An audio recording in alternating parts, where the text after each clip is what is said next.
One of the things you're going to want to do if you're trying to get publicity is to tie into a current news story.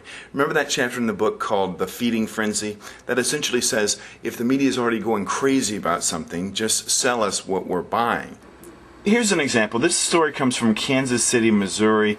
It's about a parole officer who has convicted sex offenders stay indoors. There's a little roundup to make sure that they're not out giving out trick-or-treat candy. So it's a tie-in to the Halloween story. This is a story out of St. Louis about a bookstore that tied into the Harry Potter craze. That's a layup for anybody in the book business. Here's a personal trainer who got on the news just before the holidays talking about how to keep in shape and not put on too many extra pounds.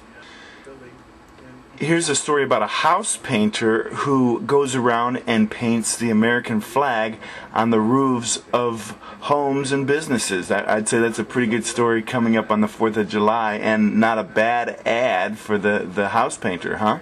So you can see the central theme in all those news clips is that they were essentially giving the media what the media was already hungry for. 4th of July stories, Halloween stories, expert stories, just tying into local news events, stories that are already out there. You can scratch your head and say, I wonder if the media would care about this, I wonder if the media would care about that. I just challenge you to ask yourself, what does the media care about today, and do we have anything to sell them?